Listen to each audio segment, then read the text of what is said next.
Conheça o e-Social, Sistema Soviético de Controle do Trabalho no Brasil.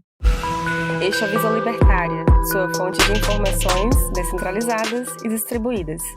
O Sistema de Escrituração Digital das Obrigações Fiscais, Previdenciárias e Trabalhistas, mais conhecido como e-Social, faz parte de um grande programa do governo que visa a obtenção de informações de empresas e demais entidades em diversas áreas, o chamado Sistema Público de Escrituração Digital, ou SPED. Desse programa já fazem parte o SPED Fiscal, que de forma resumida se destina à declaração de impostos a serem entregues pelas empresas, e o SPED Contábil, que se refere à escrituração digital de livros contábeis obrigatórios. O e-Social, o terceiro componente do SPED, se destina à prestação de informações trabalhistas. Criado em 2014 por um decreto da Dilma, o e-Social tem por objetivo unificar num grande sistema digital todo o enorme peso das regras trabalhistas que esmaga as empresas e funcionários brasileiros. Por meio dele, órgãos e entidades como o INSS, a Secretaria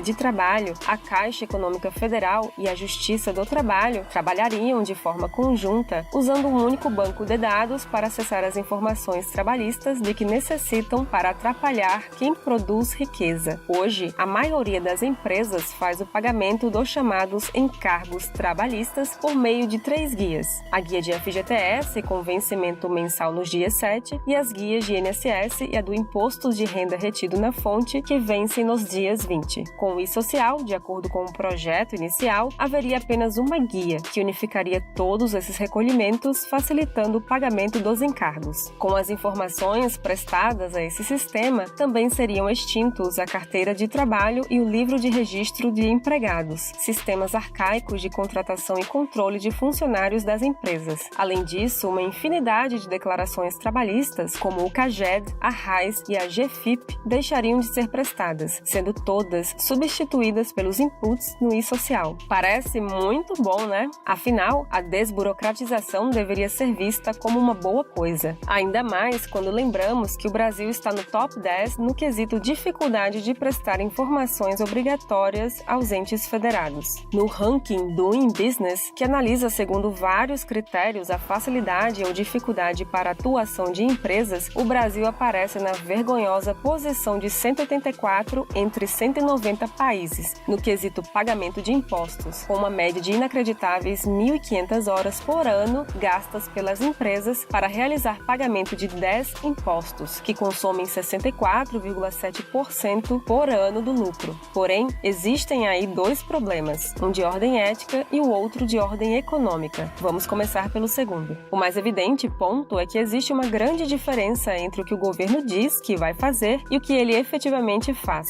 Ou, em outras palavras, o caminho para o inferno está pavimentado de boas intenções. Desde o lançamento do programa, o calendário de implementação das várias fases previstas foi adiado diversas vezes, causando transtornos e ainda mais insegurança jurídica para as empresas, que não podem interromper os trabalhos nem contratações e demissões enquanto o governo decide as mudanças. Mesmo funcionando em certa medida para algumas organizações, especialmente as que faturam na casa de dezenas de milhões de reais por ano, o e-Social não atendeu aos principais objetivos prometidos desde quando foi implementado. Por causa da total falta de coesão entre os órgãos que lidam com as informações trabalhistas, as empresas ainda precisam informar pelas mesmas que vigoravam antes do início do programa, com o detalhe de que agora ele também é obrigatório. E a ideia de unificação de tributos ainda não rolou. A antiga GPS, Guia da Previdência Social, documento pelo qual as empresas repassam ao governo federal o INSS dos funcionários retido na fonte, acrescido da parte patronal, uns 20%, e da contribuição para entes do chamado Sistema S, foi substituída por uma DARF, gerado pelo sistema do e-Social. Porém, os outros 2 tributos devidos pelas empresas, o FGTS e o Imposto de Renda retido na fonte, precisam ser recolhidos ainda pela forma antiga, e não há exatamente uma previsão de quando, de fato, todos os valores serão unificados. Na prática, o e-Social social se tornou apenas uma obrigação extra, implicando mais desperdício de tempo que poderia ser gasto para cuidar da eficiência de cada negócio. E o problema não para por aí. Isso abre margem para mais punição. É como na declaração anual de ajuste de imposto de renda. Além de ter parte dos seus rendimentos roubados direto na fonte, você ainda é obrigado a declarar com precisão o patrimônio, os rendimentos e as retenções que teve. E se você errar qualquer coisa, já sabe, é multa. Com o e-social, a coisa não é diferente. Não tenha dúvidas. Toda facilitação prometida, no final das contas, é para que o Estado saiba o quanto você produz, tem e lucra trabalhando e possa tirar quando quiser. Mas chega de papo utilitarista de chatice burocrática. O maior problema do e-social é ético. É uma ferramenta de controle estatal absurdo sobre nós, tanto individualmente como em relações trabalhistas. O desejo do governo é saber de tudo em tempo real. Quem foi admitido ou demitido, em qual empresa, quando os funcionários entram em férias, quanto recebem por mês,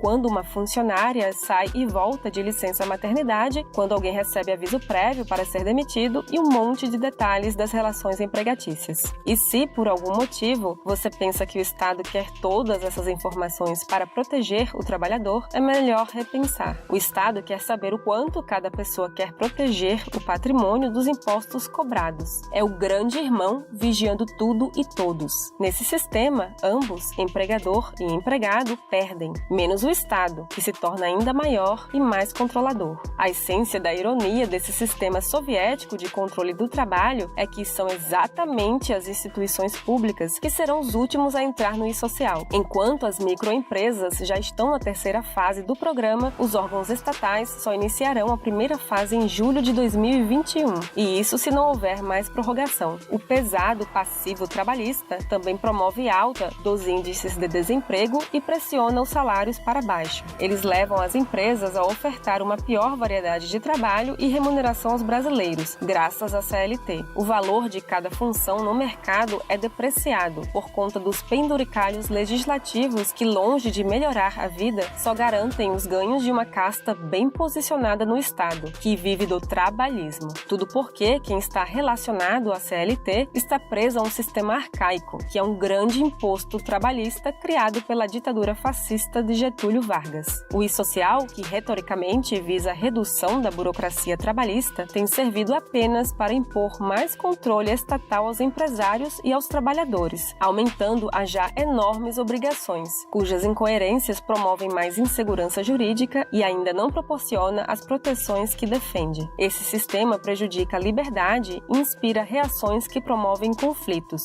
Como dizia Henry Louis Mencken, abre aspas, o desejo de salvar a humanidade é quase sempre um disfarce para o desejo de controlá-la. Fecha aspas. O discurso estatal é de proteção, garantia de direitos, custeio da força estatal distribuído na sociedade, etc. Mas, além disso não ocorrer, porque os direitos jusnaturais são anulados em nome de outros, sempre coletivos, o que ocorre na prática é concentração de benefícios no Estado e prejuízo da soberania do indivíduo. Com pouco esforço mental, já dá para saber o que é uma relação de trabalho ética. Apenas o empregador e o empregado é que devem ser os donos legítimos da decisão nos termos de contrato de relação trabalhista. A resultante das escolhas convergentes e divergentes entre os dois será o meio termo para eles definirem um contrato, que é a lei entre as partes. A existência de um terceiro ente intromissor nessa relação, de forma coercitiva, como o Estado faz, é pura e simples violência jurídica. Empresários e trabalhadores precisam ser livres para pactuar entre si os seus contratos, com as cláusulas que concluírem para chegar à média entre o ônus e o bônus para ambos. A intervenção estatal nessa relação originalmente pacífica, além de ser eticamente reprovável por ser coercitiva, é também antieconômica, pois cria dificuldades e custos. O resultado disso é a parte mais fraca da relação ter que arcar com os custos que o Estado promoveu na intromissão. Chegamos ao caos de hoje graças a muitas décadas de liberdade anulada. Isso impacta negativamente a produtividade e leva milhões de pessoas ao desemprego. O Estado sempre tende ao crescimento e aumento do controle. É por isso que o governo lamenta tanto o que chama de trabalho informal. Quando vemos na mídia tradicional o chororô por pessoas que entraram na informalidade em determinado período, a gente está vendo os iludidos pelo establishment, que acham que elas elas estão perdendo proteção estatal sem perceber que essas pessoas, por estarem mais longe do controle estatal, têm mais chances de prosperar. Uma conhecida piada da Alemanha Oriental do pós-guerra perguntava por que todos os alemães deviam usar papel higiênico de folha dupla. É que tudo que os alemães faziam devia ser enviado em cópia para Moscou.